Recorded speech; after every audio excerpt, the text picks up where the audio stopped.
একবার একটি ভক্ত মাকে প্রণাম করিতে গিয়া মায়ের পায়ের বুড়ো আঙুলের উপর জোরে মাথা ঠুকিয়া দেন। মা ব্যথা পাইয়া উফ করিয়া উঠিলেন। নিকটে যাহারা ছিলেন তাহারা ভক্তটিকে জিজ্ঞাসা করিলেন, এ কি করলে?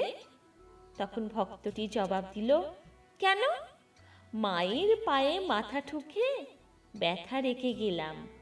যতদিন ওই ব্যথা থাকবে ততদিন আমাকে মা মনে রাখবেন। শ্রী শ্রী মায়ের পায়ে তেল মালিশ করিবার সময় তিনি হাসিতে হাসিতে ওই ঘটনাটি অনেকবার আমাদের নিকট বলিতেন। শ্রী শ্রী মা সকল অবস্থাতেই ধীর স্থির স্নেহপূর্ণ। কি করিয়া সকলের কল্যাণ হইবে, ইহাই ছিল শ্রী শ্রী মায়ের একমাত্র ইচ্ছা। মাতৃ সান্নিধ্যে স্বামী ঈশানানন্দজি।